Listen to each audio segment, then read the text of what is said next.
invitado del día de hoy es José Dantes, titular de la Secretaría de Asuntos Jurídicos del Partido de la Liberación Dominicana y miembro de su comité político. Gracias por aceptar nuestra invitación y bienvenido. Muchísimas gracias a ti. Muy buenas noches. Hoy el Partido de la Liberación Dominicana ha sido noticia tanto por la decisión de su pasado candidato a la presidencia de la República, Gonzalo Castillo, de enviar una carta donde dice que él ha declinado ese derecho que tiene de volver a presentarse como para aspirar a encabezar la boleta presidencial del PLD. ¿Eso a qué obedece? Parece incluso una decisión precipitada, ¿no? Mira, yo realmente no creo que sea una decisión de esa naturaleza, precipitada. Entiendo que él está en su pleno derecho de realmente sopesar si le conviene o no a él ser uno de los aspirantes a la candidatura presidencial, porque ojo, hay que recordar que el simple hecho de aspirar no te hace automáticamente candidato. Entonces, yo creo que como él mismo expresó en las redes sociales hoy, es una persona que se está ya dedicando a sus empresas y que en ese sentido tiene todo, vamos a decir, un panorama en torno a su propio negocio familiar y que por vía de consecuencia él entiende que puede contribuir más en lo que es la labor propia que estamos llevando a cabo de transformación en el partido y entiende que en ese sentido pues es lo más recomendable para él, para su propia familia y para sus negocios. O sea que ¿Eso es bueno o es malo desde entendible. el punto de vista, qué sé yo, político para el Partido de la Liberación Dominicana? Porque sea como sea, es el candidato que obtuvo un 37% en las pasadas elecciones, quedó en segundo lugar, es la figura más conocida después del presidente Medina por el hecho de haber sido el candidato. Sí, pero eso no quita que, vamos a decir, puedan en este caso existir otros precandidatos. Actualmente hay 4 que aspiran a la candidatura presidencial, los cuales pueden ser que no tengan quizás el mismo nivel de conocimiento que él, pero eso es algo que realmente se puede trabajar en un periodo de 1 a 2 años. Entonces nosotros creemos que realmente no es algo que impacte de una manera negativa, todo lo contrario. Yo creo que eso realmente dice mucho de él, que es alguien que no está, vamos a decir, obsesionado con la candidatura presidencial y que todo lo contrario, es un team player, es alguien que juega con el equipo y que dice, yo creo que yo puedo contribuir más en esta etapa haciendo las funciones de esto o de tal cosa y no aspirar a esa candidatura presidencial. Bueno, pues ahora vamos al otro tema, que el Partido de la Liberación Dominicana tiene una situación por una advertencia que hizo recientemente la Junta Central Electoral a los partidos que tienen figuras, dirigentes con proyectos políticos a cargos de elección popular. Automáticamente todo el mundo como que identifica que fue un mensaje del PLD por el tema de los precandidatos que están tan activos. Hoy ustedes como partido, su comité político ha decidido oficializar esas precandidaturas y eso no es violatorio de la ley 3318. Es que no se ha decidido oficializar las precandidaturas. Lo que se decidió hoy fue llevar a cabo un proceso, vamos a decir, de presentar al Comité Central quiénes son los que aspiran a ser precandidatos. Entonces, lo que se piensa presentar en una próxima reunión del día 30 de este mes es, hasta cierto punto, si se quiere, un pacto de damas y de caballeros, porque hay 2 precandidatas, o no precandidatas, 2 aspirantes femeninas y 2 aspirantes masculinos. Entonces, en esa reunión lo que se piensa es presentar a estas 4 figuras que van a aspirar a ser precandidatos. Y en este caso... ¿Y para qué? ¿Cuál es el objetivo? Entonces, si no es oficializar las precandidaturas, ¿cuál es el objetivo de esa presentación? O hacerle saber a la máxima dirigencia de nuestro partido que hasta esa fecha se cuentan con 4 valiosos integrantes de nuestro partido que van a aspirar a la A ser candidatura precandidato. a la candidatura presidencial. Lo que ocurre es que para tú ser candidato primero pasa por un proceso de pre-campaña. Por Y eso, a los fines de que sepan de que de aquí a la pre-campaña, esas 4 figuras van a estar haciendo contactos con la dirigencia en el país y en el exterior a los fines de promover sus ideas para obtener la precandidatura y posteriormente la candidatura presidencial. ¿Por qué? Porque lo que han hecho, en particular los 2 de los 4 que han tenido ya un tiempo de contacto, de interacción con la dirigencia, se ha hecho de una manera informal. Lo que se quiere ahora es revestir de la formalidad institucional y que se presente al máximo órgano de dirección nuestro que estas 4 figuras aspiran a ser los candidatos a la presidencia de la República. Y eso no viola la ley electoral ni la ley de partidos. eso implica que se cierra, que ya no, otros dirigentes del PRD no se pueden sumar. No, claro, se pueden, hasta el último día en que se vaya a llevar a cabo la elección de los precandidatos, se puede sumar todo aquel que quiera. Pero hasta esta fecha van estos 4 y lo cierto es que hay algo, y eso era parte de lo que se discutía hoy con la Junta Central Electoral. No podemos pretender que los partidos políticos se queden al margen de lo que son sus actividades diarias, sus actividades políticas, su interacción con su militancia, con su base, con la dirigencia. Y ya los otros partidos tienen sus candidatos establecidos. El PRM tiene su candidato. La Fuerza del Pueblo tiene su candidato. Y otros tantos partidos tienen sus candidatos. El único partido que en este caso está en desventaja en ese sentido es el PLD, y por esa razón entonces entendemos nosotros que antes de que la precampaña inicie de una manera formal, los aspirantes continúen haciendo esta interacción con los dirigentes de forma interna, no hacia afuera, que es lo que sí permite la ley de partidos, porque es muy claro en el artículo 41 cuando habla del periodo de la pre-campaña y el periodo de la campaña y cuáles son las actividades que se pueden hacer y que no se pueden hacer. Entonces, hoy lo que queríamos era que la Junta Central Electoral sopese crear alguna especie de instructivo que nos pueda guiar en esta fase del periodo previo a la pre-campaña, porque no podemos realmente esperar a julio del 23 para determinar quiénes van a ser los precandidatos. Pero ciertamente la ley de partidos políticos 3318 es bastante ambigua y además tiene una serie de artículos que en la medida en que se siente la necesidad de aplicarlos, son hasta exagerados y ponen al órgano en una situación difícil. Porque ¿cómo usted como árbitro puede decirle a un partido como el Partido de la Liberación Dominicana, en este caso, de que tiene la necesidad de visibilizar a sus dirigentes para que sus propios compañeros de partido lo puedan ir identificando, con partidos que ya tienen sus candidatos definidos, y usted decirle que no? Me parece que sería un arbitraje que no sería adecuado, que no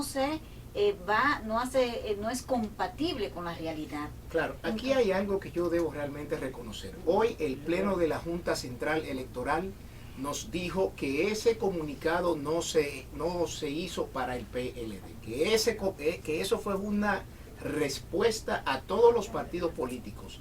¿Por qué? Porque le estaban llegando quejas de que todos los partidos estaban en actividades políticas. Entonces usted nos explicaba que la Junta se encargó en un encuentro que ustedes tuvieron hoy de aclarar que no fue un comunicado para el PLD. Así es, ellos simplemente realmente lo tuvieron que hacer por la presión que estaban recibiendo de parte de muchos sectores que veían que se estaba adelantando una campaña, pero no por parte de nuestro partido, sino por parte de todos los partidos. porque la Fuerza del Pueblo todas las semanas da una rueda de prensa, tiene actos de juramentación de nuevos miembros, etcétera. Y nos garantizaron que no tiene absolutamente nada que ver con nuestro partido, y realmente nosotros creemos o hemos querido creer y partir de esa buena fe de que la Casa de la Democracia quiere realmente mantener los niveles de credibilidad que requiere para poder arbitrar este proceso. Sí le hicimos en este caso un señalamiento claro, y es que ese comunicado era muy vago, era ambiguo y no nos dejaba lo suficientemente claro qué estaba y qué no estaba prohibido en este periodo que no es ni de precampaña. Y le citamos que las disposiciones de la ley 33-18 y la 15-19 que ellos incluyen en ese texto no aplican para las actividades que nosotros estamos llevando a cabo. ¿Por qué? Porque no son ni candidatos ni es el partido, no se están haciendo mítines, no se están haciendo marchas, no se están haciendo ninguna de las actividades que la ley expresamente prohíbe, sino contactos directos con nuestra militancia, que es propio de los partidos políticos que está en nuestros estatutos y que se reconocen en el 216 de la Constitución, que forma parte de la vida de los partidos, fortalecer los liderazgos hacia lo interno, que se vuelve a traducir en el fortalecimiento de la democracia interna y la renovación que deben llevar a cabo los partidos. Pero entonces, se van a recoger un poco los precandidatos del PLD. Es que no tienen por qué recoger, es que no tienen por qué hacerlo. O sea, a nadie se le puede impedir lo que la ley no manda, ese es un principio constitucional. Entonces, por esa razón le pedimos a la Junta Central que elaboren un instructivo que oriente un poco más para que todo el mundo tenga claro qué sí se puede hacer y qué no se puede hacer. Aparentemente, yo creo que lo que queda claro es que todo tipo de interacción hacia lo interno está totalmente permitida. Ahora, de ahí a pasar a el pago de la publicidad en medios de comunicación, a pasar video en medios de comunicación, a hacer actividades como mítines, como las caravanas, etcétera, eso sí lo prohíbe la ley, sí lo prohíbe la ley. Ahora, los contactos internos en pro de fortalecer los liderazgos de los aspirantes, eso no lo prohíbe ninguna ley. Todo lo contrario. Eso, en caso de que se quisiera limitar, eso puede entrar en colisión con ciertos derechos fundamentales, como el de la libre reunión, el de la libre expresión, que ese es otro tema. Se le pidió a ellos, dinos si un aspirante puede ir a un medio de comunicación. Porque yo creo que no se le puede prohibir ir a un medio de comunicación a plantear lo que ellos entienden que son sus ideas sobre lo que debe ser el país, sin que digan necesariamente yo aspiro. Entonces, esas son de las cosas. Por ejemplo, en el caso de la doctora Margarita Cedeño, ella grabó un video diciendo que aspire, que ella va a recorrer el país. Eso sí yo creo que la ley lo prohíbe, ¿verdad? Lo que ocurre es que ese video ella lo hizo para consumo interno. El hecho de que haya sido público por las redes sociales, porque yo creo que no se pasó por ningún canal de televisión, ¿verdad que no? No, porque quizá lo habrá pasado alguien motu propio, pero no creo que de su campaña haya salido, porque ella tiene muy claro cuáles son los límites que esa ley manda. Entonces, ella sube en sus cuentas de redes, pero eso va dirigido hacia un público interno al cual ella le manda ese mensaje. ¿Qué ocurre? Aquí hay algo. Ella tiene su cuenta privada, ¿verdad? Si usted la quiere seguir, usted está siguiendo a esa persona. No es como un canal que yo prendo la televisión y está ahí, quiera yo o no quiera. Aquí el ciudadano tiene la facultad de darle seguimiento a alguien o no. Entonces, cuando usted le da seguimiento a alguien, usted está dando un consentimiento tácito de que quiere recibir las informaciones que esa persona pueda publicar. Obviamente. Entonces, ahí hay, vamos a decir, esa pequeña discusión. El artículo, por ejemplo, 8, del artículo 74, creo que de esa ley, es bastante... O sea, uno lo ve ahora porque las cosas tú las pones en contexto. cuando te toca vivirla y aplicarla y tú sientes, oh, pero ¿qué es esto? Sí. Que dice que la Junta puede declarar inadmisible las candidaturas. El 78.8 de la ley de la ley de partidos. Eso me parece bastante extremo, ¿verdad? Esa ley que lo planteo eso por la necesidad que hay.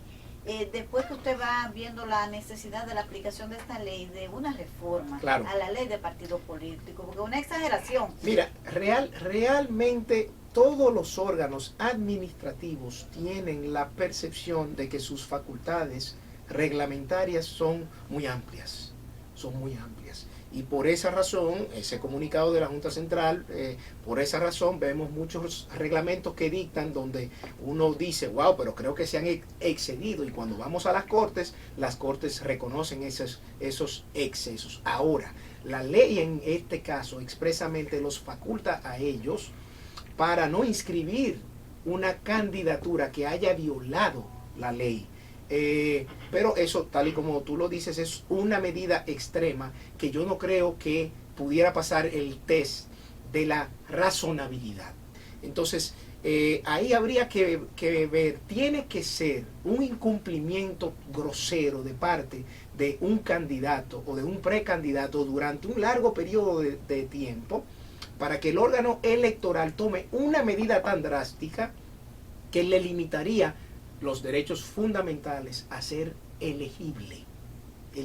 Entonces, eso es algo que no se ha presentado, no creo que se presente ahora en esta ocasión, porque no creo que sea el interés de nadie, ni de la Junta Central Electoral, inhabilitar a alguien sin que previamente, inclusive, porque ahí entonces entraría en juego lo que es el debido proceso.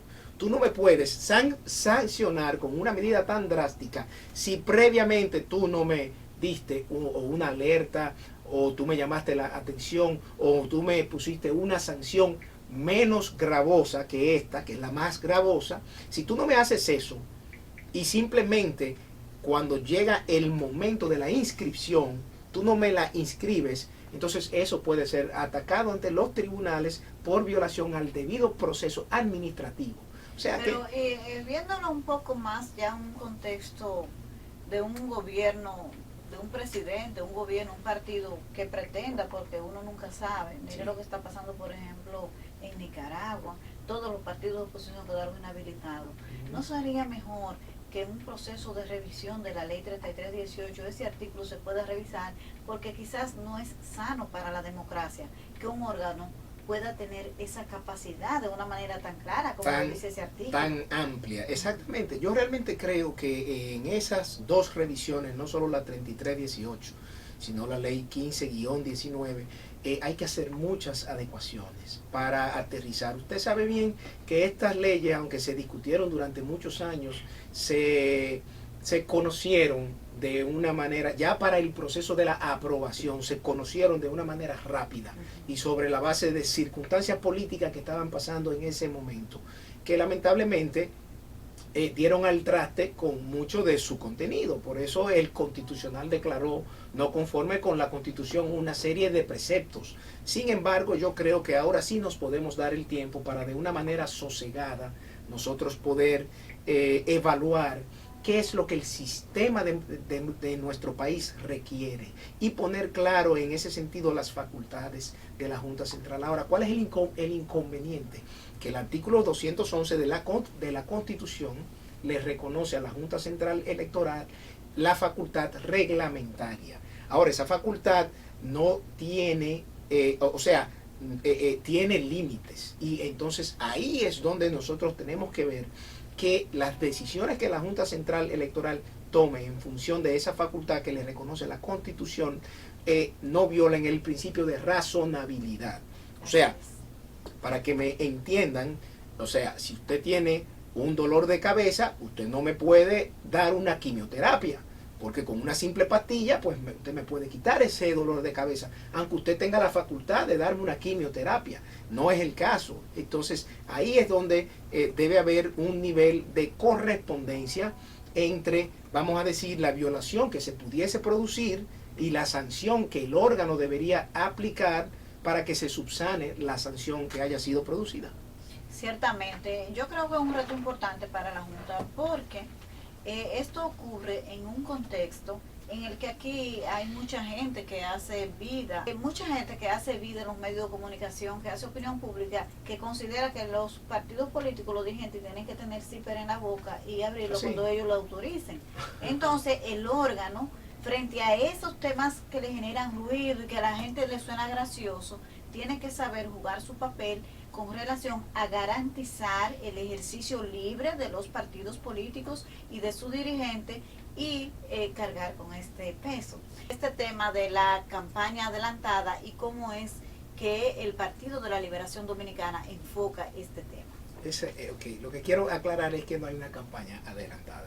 Hay contactos internos de aspirantes con la dirigencia de nuestro partido. Ustedes no la tienen, pero en el gran público y la Junta sí tiene que lo que ocurre, yo sé que no es así. Lo que ocurre es que la sociedad que no conoce el marco legal vigente, que no conoce la terminología, puede entender que se trata de una campaña adelantada, pero no lo es. Tú me comentabas hace un rato sobre el tema de que la Junta debe tener cuidado con limitar la participación, creo. Sí, ese tema de cómo hacer el arbitraje. Etcétera, cómo hacer el arbitraje. Mira, lamentablemente las redes son una realidad. Es difícil tú tener un control sobre las redes. Lo que sí entendemos es que las actividades que hagan los aspirantes hacia lo interno la pueden llevar a cabo y deben tratar de que no se publiquen, ¿no?, de una manera institucional y oficial. Ahora, tú no vas a controlar que un simpatizante de uno de ellos pueda hacer un post sobre esa actividad con una foto. No hay forma. Entonces, eso es algo que, primero, es difícil de controlar, pero segundo, el Constitucional, a través de una sentencia, creo que la 441-19, que declaró no conforme con la Constitución, creo que el numeral 6 del artículo 43 de la ley de partidos, donde hacía referencia a que no se podía, a que toda propaganda política que haga referencia o que se perciba de manera negativa en las redes iba a ser penalizada de acuerdo a los artículos 21 y 22 de la ley 5307. El Constitucional dijo que ese artículo era inconstitucional. ¿Por qué? Porque era imponer una censura previa ante las personas que hacen uso de este canal de comunicación, y que eso no era posible porque eso infringe la libertad de expresión y de difusión del pensamiento. Entonces, lo mismo pasa hoy, y por eso queríamos que la Junta Central Electoral también tome en cuenta en el instructivo que van a crear qué nivel de participación pueden tener los aspirantes el día que quieran ir a un medio de comunicación, qué límites tienen, hasta dónde pueden ellos, en todo caso, expresar sus ideas y su pensamiento, sin hacer referencia a que aspiran a ser presidente de la República o presidenta de la República. Pero es que usted, por ejemplo, yo siento como que hay cosas que son difíciles de controlar. Usted está aquí y yo le pregunto, ¿usted tiene aspiraciones presidenciales? ¿Cómo alguien puede sancionarlo a usted si usted me responde que sí? Así es.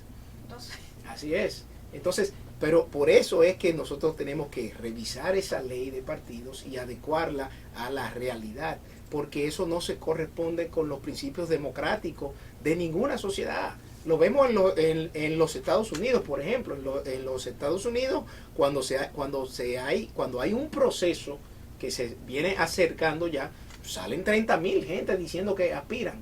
Y yo aspiro a ser el presidente de los Estados Unidos. Yo aspiro, y no hay ninguna sanción. ¿Por qué? Porque eso entra en contradicción con la primera enmienda, que es la libertad de expresión en ese país. Entonces yo creo que aquí, en el marco del diálogo nacional o en el Congreso Nacional, dependiendo de donde se debatan estos temas, nosotros vamos a sentarnos a ver de una manera muy sosegada cuáles son las adecuaciones que hay que hacerle a la ley de partidos y a la ley orgánica de régimen electoral, porque es de la única manera que vamos a poder garantizar contar con un marco legal lo suficientemente adecuado para que el próximo torneo electoral esté revestido de todas las garantías para que los que participen en ese proceso puedan disfrutar de sus derechos sin violentar ese marco legal vigente.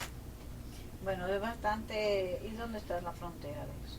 ¿Cómo que Eso se va a es, definir? no, ¿Algún eso, lo va a definir eso? no, el Congreso Nacional, a Ah. través de una ley. Ahora, la Constitución dice en el artículo 74 que los derechos fundamentales solo se pueden restringir por una ley. Entonces, en todo caso, cualquier derecho que se quiera limitar en un periodo X, usted lo quiera llamar de pre-campaña, de campaña, de periodo previo a la pre-campaña, tiene que ser a través de una nueva ley de partidos. Entonces, esa es la discusión que nosotros vamos a tener próximamente en el diálogo nacional, si nos permiten, si no tenemos que entrarle en principio a la propuesta de la reforma fiscal, que lamentablemente es todo un adefesio. Ah, pues usted le da crédito a esa propuesta que se ha filtrado, de que le dan ahí en el copote, en la madre, como se dice popularmente, la clase media. A la clase media y a la clase baja. Mira, yo no le quería dar crédito, pero aparentemente varios de los funcionarios del área económica han estado diciendo que sí, que ciertamente se trata de un borrador de una discusión que ellos habían tenido y que parece que es un tubo de ensayo, que lo hicieron público para ver la percepción de la sociedad y en ese caso recoger y entonces si no, mira, vamos a quitar esto, vamos a dejar esto. Lo cierto es que lo que está planteado ahí es un Frankenstein que viene a atacar los bolsillos de la clase media y de la clase media baja y de los pobres de la República Dominicana. Y esto es algo que realmente nuestro partido no se ha pronunciado. ¿Por qué? Exactamente porque no ha sido una propuesta formal. Cuando el gobierno diga, esta es mi propuesta de reforma fiscal, entonces nuestro partido va a fijar una posición al respecto. ¿Ustedes van a apoyar impuestos, nuevos impuestos? ¿En qué contexto? O sea, ¿qué tipo de reforma ustedes apoyan? Mira, lo que realmente nosotros creemos es que más que una reforma debe ser un pacto fiscal. Lo que la ley 1-12, la Estrategia Nacional de Desarrollo manda es un pacto fiscal, no una reforma fiscal. Pero ese partido duró 8 años y no lo hizo ese pacto. ¿Usted sabe por qué? Porque antes de ese pacto fiscal había que suscribir el pacto eléctrico, al cual este gobierno se había negado a firmar, aun cuando ya estaba consensuado con todos los sectores. Entonces, ¿qué pasa? Los ingresos de este país prácticamente se destinan a dos grandes rubros: al pago de la deuda externa y al subsidio al sector eléctrico. Entonces, hasta que no se firmara ese pacto y se pusiera en implementación, no íbamos a poder conocer cuál debería ser el alcance del pacto fiscal que fuera a desmontar hasta cierto punto el subsidio al sector eléctrico, cómo iba a ser la eficientización de las distribuidoras y cómo eso iba a impactar en las finanzas nacionales. O sea, es un tema, vamos a decir, de prerequisito. Primero este y luego viene pero la ley otro. no dice que tiene que ser así. La ley no dice que tiene que ser así, pero por el orden lógico de cómo impactan a las finanzas públicas, sí tenía que ser así. Entonces, por esa razón se decidió, las fuerzas vivas habían decidido ver los pactos en ese orden. El pacto por el 4% de la educación, el pacto por el sector eléctrico y finalmente el pacto fiscal. Pero aquí lo que se está tratando es de imponer una reforma fiscal de nuevos impuestos que lo que van es a contraer más la economía, a agravar la situación de las familias dominicanas. ¿Por qué? Porque si bien es cierto que por un lado se plantea oficiosamente que se rebaje de 18, 16 el ITEVIS para ciertos productos, no es menos cierto que por otro lado están grabando una serie de productos y de bienes que no estaban grabados. Ahora, cuando vamos a los grandes capitales, de ese documento que vuelvo y digo, no sabemos si es formal, si es real, nos damos cuenta que realmente no estamos atacando o no atacando, no estamos cargando en la proporción que se debería de cargar a los que más tienen, ¿no? Sino que se está atacando a la clase. Pero en esas propuestas, si la que usted dice, la misma que yo vi, hasta los muertos pagan impuestos. Ah, no, si usted se muere en esa propuesta, usted va a tener que pagar impuestos. O sea, hasta muerto usted va a tener que pagar impuestos. Pero las escuelas y las universidades van a pagar impuestos sobre la renta. ¿Usted cree que las universidades se va a quedar con ese costo? No, se lo va a transferir al alumnado a través de créditos más caros, a través de una matriculación, de una reinscripción más cara y así sucesivamente. Pero el transporte de carga le están poniendo también un gravamen. Pero por otro lado dicen, no, las carnes de tales y tales tipos van a estar exentas y los bienes de la canasta básica van a estar exentos. Sí, ¿y en qué se transportan? No es por las carretillas que lo llevan a los supermercados, es en transporte de carga. Entonces ese transportista de carga va a traspasar ese costo del impuesto al productor y ese productor lo traspasará al producto. Y por vía de consecuencia, ese producto que usted compre en un mercado o en un supermercado va a ser mucho más caro que lo que usted lo compraba antes. No tiene un ITEVIS, ciertamente, pero está más caro. ¿Por qué? Porque el camión en que me lo transportan tiene que pagar un impuesto que no tenía anteriormente. O sea que aquí hay que desmenuzar bien lo que sería la propuesta y como dijo Pedro Brache hoy, él espera que sea un pacto fiscal y no una reforma fiscal, que es lo que está planteando esta gestión de gobierno, que lamentablemente... Tiene que darme un minutico más, porque ya están diciendo que nos vamos. Que nos vamos. Hicieron muchísimas proyecciones y grandes promesas y realmente nos hemos dado cuenta que, bueno, lamentablemente se han quedado muy cortos. Así rapidito, las expectativas de su partido, porque a mí me llamó la atención, o sea, de cara al 2024, en el documento del ex candidato Gonzalo Castillo, que él dice que lo que le interesa es trabajar por la unidad, pero el PLD no está unido. Claro que sí. Pero no sé cuál unidad que él va a trabajar. No, lo que ocurre es que hay que tener en cuenta algo. Cada vez que se va a un proceso interno de elección, se pueden dar ciertas situaciones donde se causen malestares, se causen heridas, etcétera.